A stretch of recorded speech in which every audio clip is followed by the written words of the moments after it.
Our followers, Diehard 6 here. Wow, what a week. From last week to this week, things are just moving and moving along. Uh, we're slowly making grounds on all fronts. We're talking to some other resource partners about joining the mission. There's just so much moving. But the big thing is, not this Tuesday, but Tuesday the 28th. I mentioned last week, we get to open forward operating base rush to in-person events. So I'm going to have my people pull up that slide, please. Oh, you got to make it so everybody can see it. There you go. We need you. With the guest list that we have confirmed, we have to show these people that the team is ready to execute. So, Saturday, the 25th, you're going to enjoy this Thanksgiving, get all that turkey, you're going to work off that turkey. We are having a volunteer meeting about the 28th. Starts at 9 o'clock, 189 Haven of Love Drive, Macanda, Illinois. Forward operating base rush. If you can make it, please email volunteer at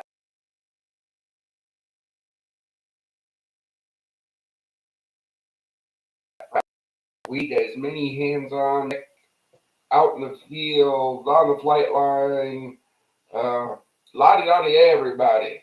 Come on down and let's show Senator Fowler and Dr. Ebbs and all the other VIPs coming that we are ready to put this mission in action. All right, you can take that one down. The next thing I have to answer personally here. You know, we always tout teamwork makes the dream work, right? So pull up that slide, please, with, no, not the holiday spike, the other day one. Here we are. So the question was posed to me, why don't you help first responders? You talk about veterans, you talk about veterans, you talk about veterans. Well, you're right, we do. A large number of veterans, after leaving active service, go into the first responder field, right? It's just a proven fact. By supporting our mission, you are supporting organizations whose mission is focused on first responders. They can refer a veteran first responder to us, and then this opens a resource to a non-veteran responder. This is teamwork makes the dream work. Not one organization can do it all. So if you have a program, a resource that you think can help bring hope to veterans, we want to hear from you. We want to talk to you. Ambassadors, reach out to them. They'll start the ball rolling, make sure you're a good fit. And then, hey, we'll sit down, we'll have a talk. All right, you can take that one down. Thank you. All right, so on the mission, like you saw a teaser of the slide, we're going to be bringing that up a little bit later. But our mission, just to rehash it, right, is to bring public awareness to veteran suicide and to assist veterans in coping with the difficulties transitioning from the active duty force to the civilian world. How do we do that? Facilities. That's our piece of this pie. We're currently working on 20 acres and a 10,000 square foot building, which is called Forward Operating Base Rush. When FOTA Brush is completed, it will provide skill training, counseling, therapies, and transitional housing for 12 single veterans and 2 veterans with their families. Whether a veteran needs to come for a day, a weekend, a week, a month, up to a year, Project Diehard are building these safe, secure places where a veteran can come and get the help they need. That's it. I cannot stress enough, brothers and sisters, do not give up. We're in the fight with you. Big things are moving, but everything takes time. But you got to be around to see what we're doing. I need you to step up. Bring those skills to the team. Get a purpose. Have hope. There's nothing worth taking the easy way out. And it is easy. So don't do it. All right, serious time is done. We have 2 guests here today. So let's bring up our first guest. Don, I believe is his name, an Air Force veteran. You understand, I gotta say thanks for the ride. But we'll bring him up. We'll bring Susan and Jennifer up to sit on the sidelines, and let's have a discussion. Hey, Don, how you doing, man? Good to be here. Thanks. Doing good. How about you, sir? Oh, I'm hanging in, man. I'm not a sir. I was an NCO. Well, everybody gets my mutual respect, so it's all good. Yeah, and we always get yours. So I took from our conversation a little bit earlier, Air Force. Again, I got to shout out. Thanks for the ride. Okay, you guys were always there when we needed you. Absolutely. And I don't know why you guys want to take away our A-10. I really don't. Well, the timeline cycle of weapon systems in the inventory, it always needs to be refreshed. And the A-10 had a Fairchild aircraft, had some very specific maintenance needs that were almost one aircraft fits one as far as fingerprints, because the way that the aircraft was designed, it wasn't plug and play as far as, for example, even putting the wings on the aircraft. There was a little bit of customization that needed to go into all of the maintenance features that were associated with that aircraft. And it was designed to take a lot of punishment. So you can imagine how it was to make it serviceable again once it had gone on a mission. Yeah, brother, I understand that. All I know is that when they're shooting at us and I need close air support, I want that A-10. Absolutely. Yeah. That's what I want. Okay. Tank killer, 28 millimeter gun at the front. Yes, absolutely. So, brother, tell everybody about your Air Force service so they know who they're dealing with. And then please tell them about all the amazing things you're doing for our brothers and sisters. Sure thing. Absolutely. Well, I'm a veteran of Desert Shield, Desert Storm, the Kosovo conflict, and mission support commander during Operation Iraqi Freedom. Went on many other missions and had lots of assignments all over the country, and the blessing is all over the planet as well. Of course, the thing with the military, you don't get to necessarily choose where you get to go. You just get the calling and you go and you do your job. So I've had many interesting assignments. My last assignment before I retired, I was chief of wartime planning for headquarters PACAF out at Hickam Air Force Base in Hawaii. So that was a nice assignment to end on, and end up in Hawaii for a couple of years before signing off and riding off into the sunset. During all of that time, I had a lot of excitement that I'm glad it's in the rearview mirror. I'll put it that way. And so it looks a whole lot better looking back on it than when it was actually going down, from extremes in temperature and weather to extremes in climate to extremes in danger and all of the above.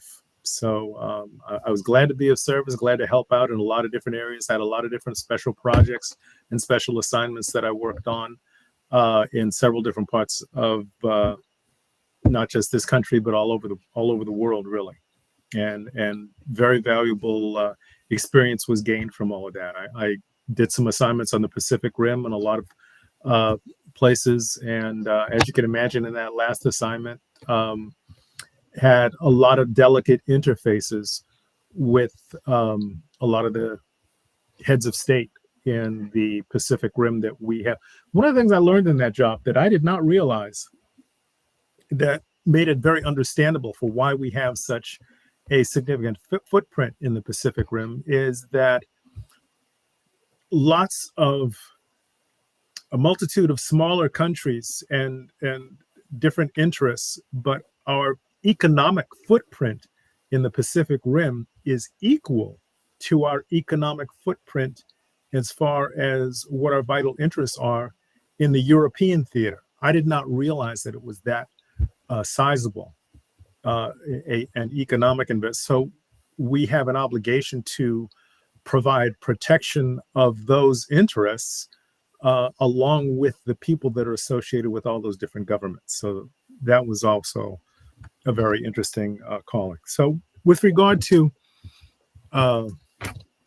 supporting veterans and all that, you very well articulated the transition challenges that people have going from active duty to civilian world. And what I do in my current job is I am a certified health and wellness consultant and coach.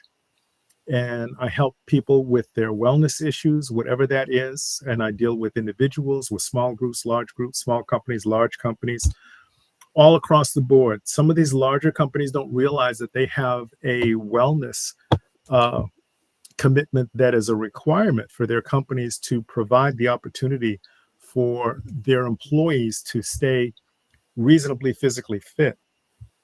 So, for example, the people that ride their bikes to work and everything, they have a place for them to shower and change and all that sort of thing. And it goes well beyond that. And so I've helped people develop what I call wellness in motion is one of my themes.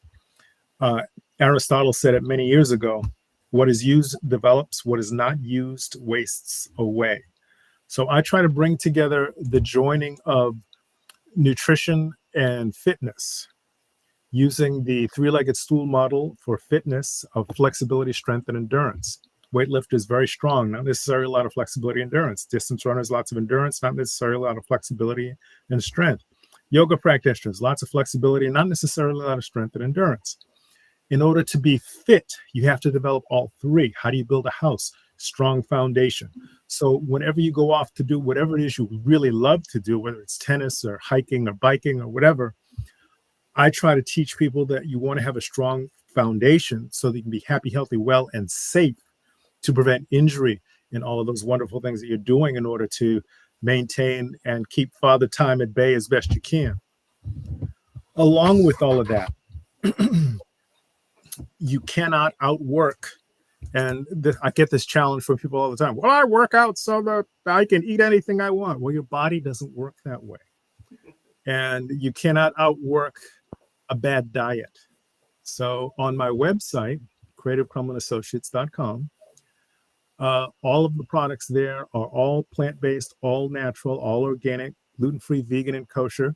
Have over 200 vitamins, minerals, antioxidants, and adaptogens. And the differentiator is they're all rated as a food, which is a higher designation than supplements. So there's no problem with age, pregnancy, or interaction with any medications.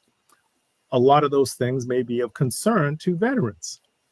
So that's another thing that I do in order to bring that together and also to ensure that people are getting the most that they can out of the wellness. Most military veterans have had some form of attrition from just the multitude of things they've been exposed to. For one thing that people don't realize, or they realize, but they may have forgotten the fact that you're exposed to extremely high-powered electronic and other equipment that give off a certain amount of radiation. You don't realize that this has had a certain effect on your body. So you want to do everything you can to revitalize and refresh and be as happy, healthy, and well as you possibly can. So I help veterans realize that they've gone through something a little bit extra. And so they need to be a little extra careful, take a little extra time, a little extra effort in order to ensure that their wellness stays up with what they want to continue with the rest of their activities as they go through whatever the good Lord has determined is our timeline here. So none of us knows when we're going to exit, but we want everything to be working and operational as long as we're here and doing our thing with whatever it is we're having fun with or working hard at achieving. And there is no wealth without taking care of your health. So in order to be around for all of your loved ones that are counting on you and that you are helping in whatever business or activity that you're involved in, you want to make sure that you're as happy, healthy, and well as you can be. And that's what I help people with. And I'm very passionate about that. I'm very concerned about that. One of my jobs as I was transitioning from the military to my own business was as the senior quality advisor for the Medi-Cal account for all of California. So I was elbow to elbow with all the doctors and nurses, top doctors and nurses in the state, seeing pretty much every malady under the sun. So I'm able to, I'm not making any medical claims or anything like that. My certification is through Yale University. I also have 3 master's degrees. I've worked in fitness and wellness for most of my life. Back when the dinosaurs roamed, and I was fully involved in the martial arts world, which I still teach. I trained with both the Korean. You weren't responsible for when the Army tried aerobics, were you? That was fun. Well, yes. All of the services got involved in aerobic activity because they determined that cardiovascular was the easiest and fastest way for people to get in some type of reasonable shape in order to have the strength and endurance to go on and do different things. I totally agree. But when you see a battalion of Army guys in this little aerobic instructor, civilian contractor on the PT stand, and we're not hand-eye coordinated to do those things. It was just funny. Okay, so, yeah. Well, I was the in-uniform guy that got to be at the front of the room and teach that stuff too. So anyway, yeah, I trained with both the Korean and the USA Taekwondo Olympic teams. So the next question I got, because yes, sir. It's short for you. What would you tell our brothers and sisters to keep going? Because we're having this major problem. We're losing too many of our brothers and sisters to the suicide thing. I totally agree. I'm very much aware of that statistic being very, very troubling. I think that one of the things that I would share with our brothers and sisters that were in uniform and those that are transitioning as well is that no matter how challenging or troubling an experience you've been through or how dynamic or seemingly hopeless it may be, always remember that God will not forsake a righteous person, and God always has one more move. So true, so true. Well, brother, I thank you for coming on to our show. Thank you for having me. Appreciate it. Hang out because we're going to bring Kevin in. We're going to ask him the same questions. And then we're going to bring everybody in and we have this open discussion at the end. Because that's just how I roll is, hey, knowledge is knowledge. Everybody can learn something. Absolutely. So hang out and let's bring Kevin on.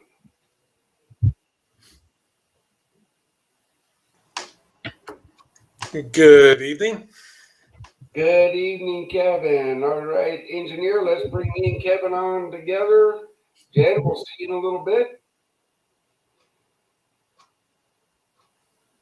Okay, so Kevin, tell us about yourself. My name is Kevin Dunlap. I actually served just under 5 years in the U.S. Navy. And like Don was kind of saying, 4 of those years, or two of my tours on ship, were both in the in Yokosuka, Japan. So I spent 4 years on the Pacific Realm, seeing over 14 countries during those 4 years. And interesting enough, I was extremely lucky when I was getting out in July of 1990. My last cruise, we actually hit, this was in May of 1990, we actually hit 5 different cities in Australia. So I got to do an Aussie cruise right before getting out, literally 2 months before getting out. I got to spend some time in Australia in the outback with their army folk cross training. Okay, nice. Yeah. Now, just so that your listeners know, Australia is they're 2 seasons off. So I went there in May. It was cold. Mm-hmm. Yeah. Yeah. Uh, I was there in their summer, and it Okay. was blistering hot. Right. Right. Yeah. It was blistering hot. So, Navy veteran. I myself come from a Navy family. I ended up joining the Army because I don't swim that well. Okay. Well, Okay. if you go overseas on a boat, you're kind of screwed if you're a good swimmer or a bad swimmer, because unless you have a life jacket on, uh, True. you can only swim so far in the middle of the Pacific Ocean. Okay, so we know you're a Navy vet. What do you do in life? Well, I started a new chapter in my life after living in Las Vegas for 18 years, and I moved back to the Eastern U.S. I'm now in Raleigh, North Carolina, and after I wrote my fourth book in 2021, I decided I would actually turn that book into a business. So what I ended up doing was I started what I call the Optimal Performance Academy, and essentially what I do is I work with small business owners, helping them increase their revenue, increase their client acquisition, as well as client retention. So I do operate as a veteran-owned business, and veterans are somebody that I love working with because that we have something in common.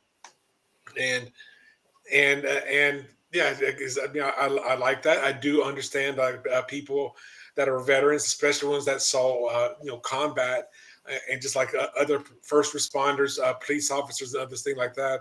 They can have a tendency to have a higher chance of committing suicide. So I fully understand that, and fortunately, I don't know anybody personally that's done that, but I do know that.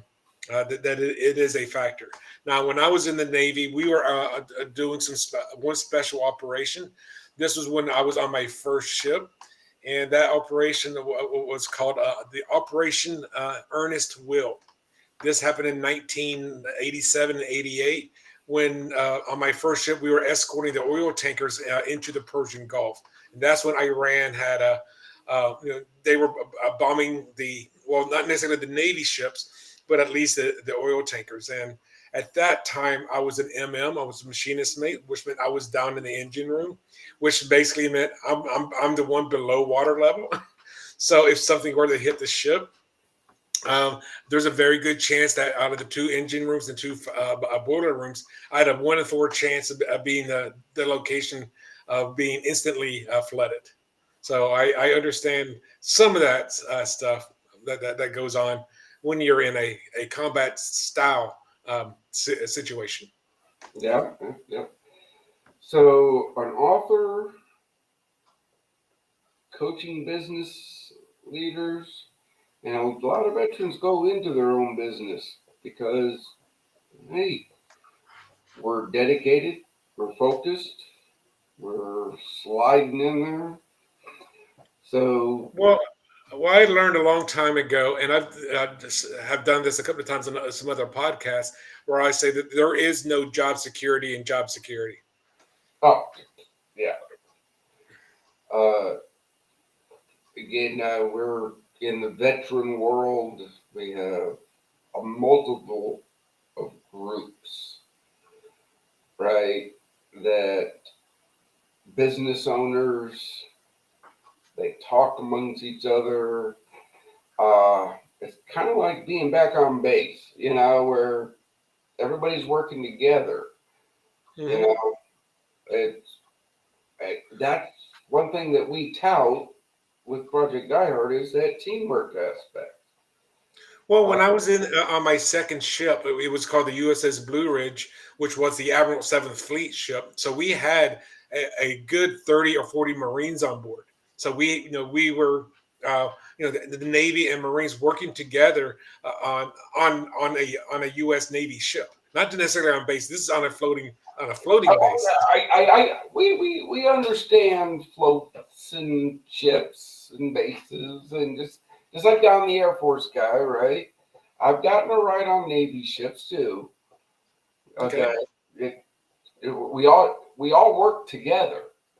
Absolutely. We all work together. We can sit here and joss about each other because hey, we're veterans and we do those things. Yeah. But I know that. Well, as a medic, I treated Marines, I treated airmen, I treated Navy guys. We had a CB attachment in the middle of Okay. Iraq. The nearest water was 500 miles away. So yeah, every branch goes everywhere. Well, the thing is, with the different branches, each of them solves or serves a certain purpose. So I mean, the Marine guys, and most of the time they're not going to be on ship. Most of the time, Navy guys are not going to be on land. We do have our own planes and such, but the Air Force is needed where the Navy can't handle. Again, I believe the Army has more ships than the Navy, but That I do not know. different types. We Right. don't have aircraft carriers. We don't have destroyers. We don't have cruisers. We got totally different types. If you Mhm. want to do bulk numbers, we got more aircraft than the Air Force, more ships than the Navy. We even have our own trains. Okay, so there's no comparison like that. Well, when I was in college, after getting out of the Navy, I was back in Pensacola, and my best friend at the time, she was dating a Army a flight instructor that was doing training at NAS Pensacola, which stands for Naval Air Station Yeah, Pensacola. yeah. If you're going to go to an airborne school, you go to the Army Airborne School. Hmm. Everybody comes because hey, that's what we do. Exactly. Hey, why reinvent the wheel if you don't have to? So true, so true. So, what would you tell your brothers and sisters about carrying on in life? Why should they keep going? Well, the thing is, I mean, I've heard this since I was probably even before I went in the Navy, and it's been a saying that sometimes things may seem down, to at least is to at least change that concept. And it was if you're talking about suicide, that suicide is a permanent solution to a temporary problem. So true, so true.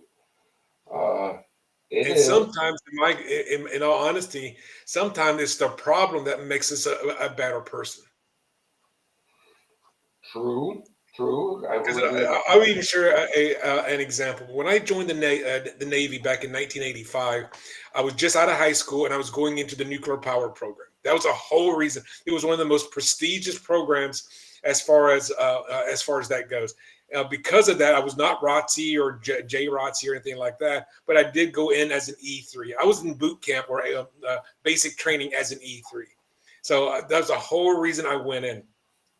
After basic training, I went to my A school, and something happened. I had to get a waiver to stay in the program, and then I went to graduate A school, I actually ended up missing one too many questions on the final exam. Had to maintain a 90 GPA, had an 89.86, and they told me we don't do second waivers. You're out of the nuclear power program. So the Yeah. whole reason that I would decide that for 4 years of my life was now taken away from me. However, I was in what was called a TPU or temporary processing unit. I was feeling bad about myself. Like, can I just get out? I just want to be done. Well, guess what happened next? I got stationed on a guided missile cruiser in Yokosuka, Japan. At that time, in the 80s, nuclear-powered ships were not home ported in countries that were not part of the United States physically itself. So because of me getting thrown out of the nuclear power program, sent me 4 years overseas, seeing 14 countries in those 4 years. So that was one of the best things that ever happened to me. Yeah. Again, I spent a lot of time in Europe. A lot of my buddies were like, "Hey, I'm going to take my 30 days vacation and go home." I'm like, "Well, you can do that. I'm going to actually go to Italy." You know, I traveled all through Europe during my time stationed in Germany, just because I was getting a paycheck, 30 days paid vacation a year. You know, take advantage of it. Well, the thing is, you and I think a lot alike in that regards. Because when I was re-upping for my second ship, almost everybody that I knew on the cruise was like, "I want to go back stateside. I want to go back to San Diego. I want to go back and be close to home." And I was saying, "I'll do that when I get out. I want to stay overseas so I can see more of the world and get paid to go visit these other countries." So I deliberately filed for on my dream sheet to stay in Yokosuka. And that's when I got the USS Blue Ridge, the Admiral 7th Fleet ship. So, and there was one good thing about the Blue Ridge. I mean, it was a converted helo carrier, but again, it was the Admiral ship. Is the Admiral, I'll tell you this, that the Admiral did not like being at sea. So we weren't, instead of doing big circles in the water to go, say, from the Japan to the Philippines, and taking us 10 days to get there, we got there in 3. we made a beeline. So that allowed me to see more countries and spend more time in those countries. Well, cool. Well, brother, thank you for coming on, sharing what you do. Right. We're going to have a little discussion here when we come back. I'm going to stick you backstage. We're going to bring everybody out, and then we're going to bring all of our ambassadors on, the whole gang, and we're going to bring up this subject that I think we need to talk about and figure out why this issue happens. So stand by. Go ahead, Don or Emily. Again, folks, this is a work in progress. We're going to have commercials here soon.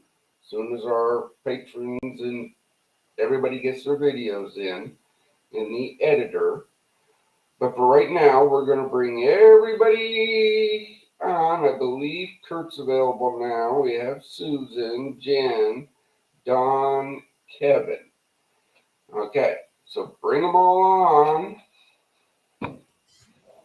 There's Don. Bring Kevin back. Is Kurt on yet?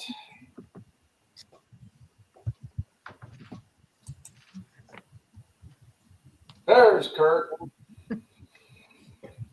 All right. So, thank you all for coming, for my ambassadors, what you all do. But I think it's time to bring up that last slide, because this is something I think we got to discuss, folks. So, Emily or Don, bring up that slide. Here we are. It's that time of year.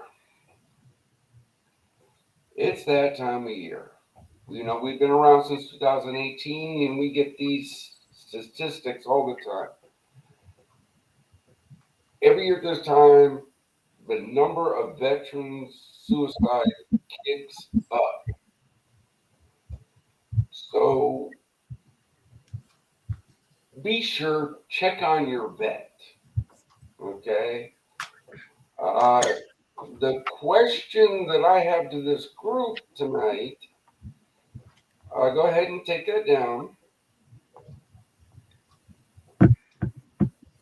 The question I have to the group, why do you think every year at this time this number spikes up. Go ahead, Don. I think that having gone through what veterans go through when they're on duty. For example, one of the things that I always did, I was single for most of the time that I was in the service. And I would always volunteer to take over the duties of those people that had families so that they could go spend family time. Sometimes when people get out of the service, they're either distance dissociated or some other type of emotional dissociation from the rest of their families. And when you're all alone, you have too much time to stew in your thoughts, think about what could have been, what might have been, what once was, that no longer is for these people at this snapshot in time.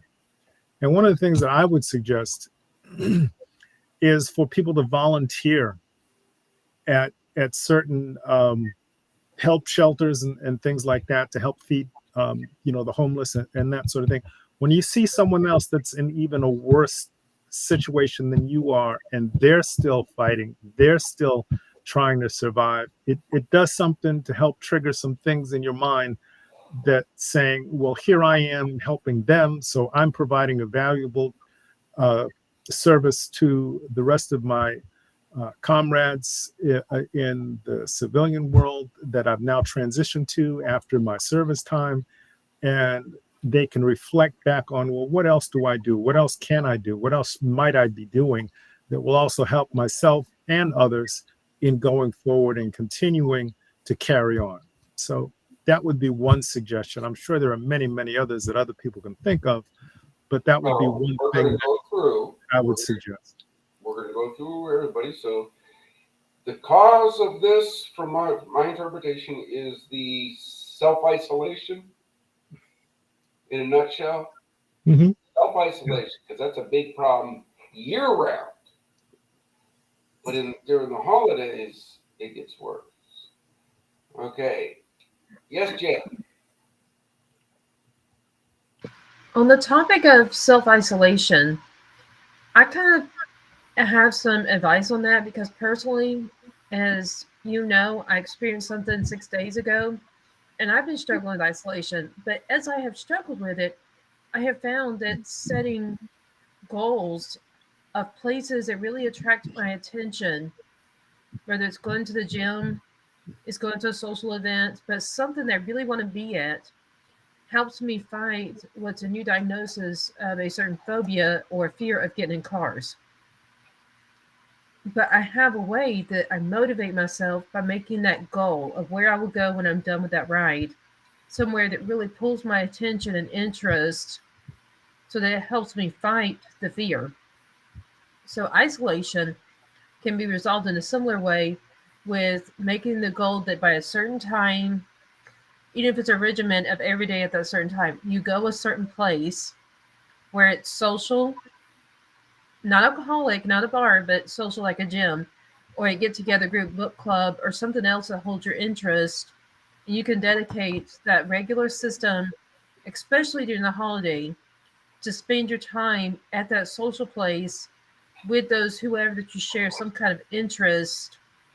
Whether it's about books, it's about your journey as a veteran, whatever it is that drives you to be there to interact. And I'll even see in my own case and many others that it helps with mental health. And if they're in depression or something like that, that's why they're struggling with, the spike, that getting themselves involved in something that's interesting and holds their attention often uplifts the mood and helps them to move forward instead of making that, very negative decision, because we don't want people to go. We want people to stay and achieve their mission, even if it's not working. Okay. Good, solid point. Kevin, what's your input on this? Well, yeah, I agree with what Jen said. And there's all kinds of groups out there that you could join, like meetup.com, go to LinkedIn or Facebook events. I mean, there's all kinds of other things out there. It is to do that. And if you can't find something like that where you can be social, go and do an activity that you enjoy doing. Maybe it's a hike or kayak or just because what it does is it helps with the attitude shift or the mindset shift.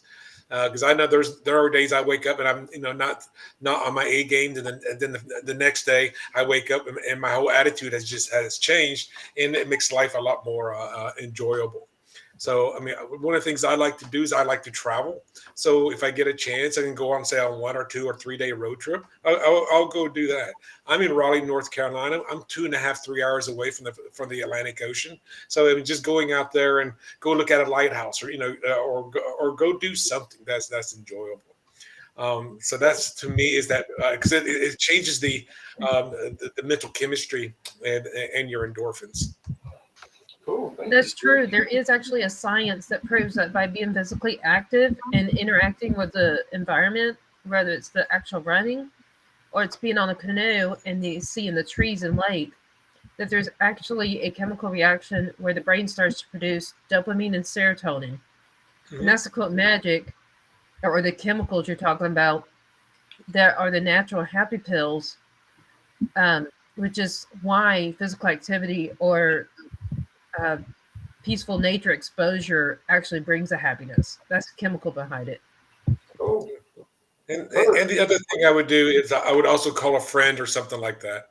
Somebody just to have a nice little dialogue, nice little conversation. It could be on the phone. It could be, a virtual, a video thing, or it could be meeting in person. So, as long as that's somebody that is positive and a good influence for them, because some people, when they struggle with these emotions for a long period of time, they attract other people who think negative and are often like them. And in that case, calling a friend would add to the problem. True. So they want to make sure it's not just anybody, but someone that has a good uplifting influence on them. Encouragement. Reach out. It's okay to not be okay. Reach out, right? Okay. Kurt, your input. Well, building off what you might numbers be going up the next 5-6 weeks, that call to action, reach out, might be less executed because of how busy people are. Don talked about being single versus having a family. So, if you're single and you're watching all this stuff going on with families, you don't have that family, that could be negatively impacting you. If you are caught up with family responsibilities, say there's financial strain, and now you're in a time of the year where we're giving gifts and stuff like that, and maybe you're feeling down that you're not able to do the gift giving like maybe your siblings or something like that. So, and everything is just so commercialized, that it just is kind of this echoing of what should be or ought to be in this consumption driven society that we're in. And if you're not able to participate in that, you start to compound thoughts you may have had in months past, but now it's at a heightened level, right? I'll roll back. I'll add on to that one. Check your vet. That vet you've been talking to all year, reaching out to? Just because your holiday season got busy doesn't mean theirs did. If you made a commitment to talking to a vet once a day, shooting a text, hey, how are you doing? Keep it up.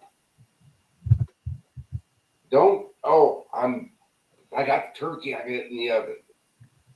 Okay, stick it in the oven and then go, hey, buddy, how you doing? Right? Check your vet. Susan, bring your 2 cents in here. Well, I think we all know what it's like to have those moments where you have a little bit extra time along the way to get lost in your own thoughts. And I think that is something we can all be our own worst critic at times, right? And if you have too much time, and like what you're saying, if you are by yourself, if you get kind of into that mode of thinking and can kind of, it's easy to downward spiral because we can be our own worst critic. And if the voice you hear the most is that one that's in your head, right? And if it gets too critical and you really start getting down on yourself, it's real easy to go the wrong direction with that. And that's where I liked what I was hearing about going out and volunteering and finding a way to keep yourself busy. I know one of the things that we do all the time in the summer is with doing adaptive water skiing. It's a sport, it's outdoors, it's exhilarating, it's fun. And I've often said those of us volunteering sometimes I think are having more fun than anybody. We get the most out of it. The participants obviously are getting a lot out of it. That's why they're there. But you know what? Being the one that's actually volunteering to be the help along the way, we get as much out of it as they do along the way. And that's something that's really meaningful. Like, yeah, I mean, that's why we encourage everybody all the time, volunteer. Right? The fellowship breakfast that we hold. Come fellowship. Right? Come get a meal, a cup of coffee, talk with your brothers and sisters. Right? Of course, everybody's welcome to come break bread with heroes. That's part of our mission too, is to let everybody know, hey, we're still human out here. Right? But you and Kurt talk about that water skiing every summer. But I know where you live. What do you do in the middle of winter? We talk about it. We think about it. Okay. Because I know you don't go outside. Or we could do downhill skiing too, because that's the nice part. We get both seasons. We can do water skiing and downhill skiing and get both aspects going. Because there's adaptive downhill skiing too. There's great programs that involve that. So you can do it year round. Well, we got another group we work with, and they take veterans ice fishing every year, and every year they invite me, and I'm like, you're not getting me to sit in the middle of a frozen lake in a warm shack with a hole in the ice. No. My luck is not that good. My luck is not that good. Okay, so we got South Carolina, Raleigh. Don, where are you from again? I'm in Sacramento. Sacramento. Yes. Sacramento. So I've got a perfect spot because 2 hours northeast and I'm in Reno or Lake Tahoe, and 2 hours west and I'm in San Francisco or Oakland. So being right here in the capital city, good spot. I know nice warm weather. I know Sacramento. My grandfather retired there. So we have 2 seasons, rainy season and summer. Yep. I wonder if that golf course is still there that I caddied at every summer. All right. So we've determined self-isolation and negative thinking, loneliness, things like that. So those are the traps, right? I'm gonna call that a trap. Those are the traps. But we came up with the answers already. So, brothers and sisters, don't get trapped. Reach out. Talk. Talk to somebody. Right? Talk to anybody. I'm going to give my standard thing to like I do when I talk to these big civilian people. When you ask a veteran how their day's going, be prepared to stand there for 2 hours because you might be that voice that they needed to hear at that particular moment in time, and they may open the floodgates. To the patriots, the civilians out there, check on a vet. Check on them throughout this holiday season. Not just at the Christmas party or the Santa at the mall gig or something, but I know you know a veteran. Ask, hey, you all right? In this busy time, take get a cup of coffee with. Hey, you want to meet up for a cup of coffee? You want to meet up, talk?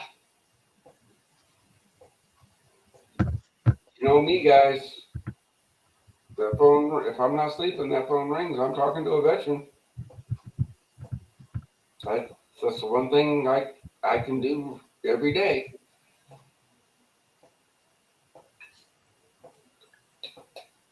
So, any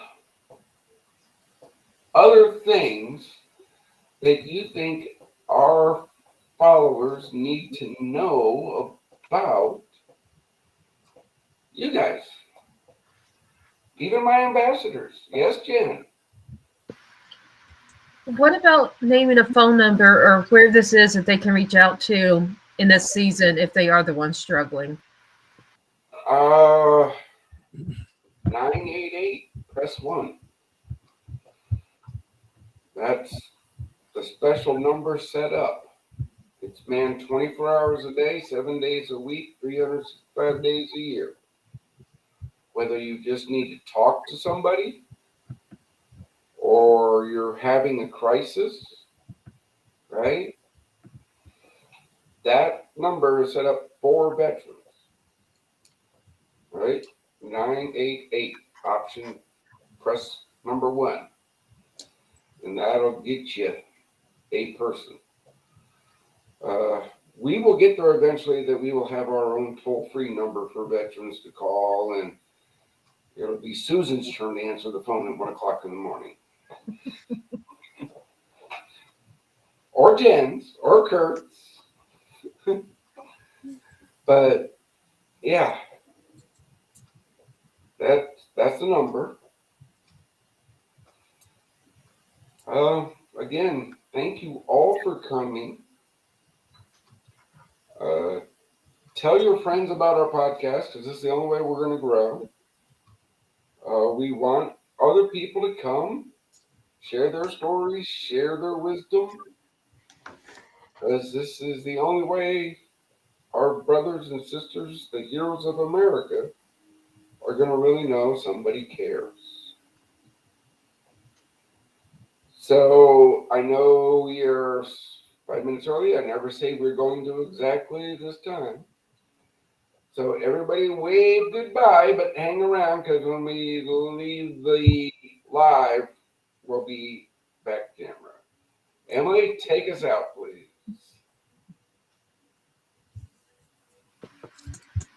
Bye.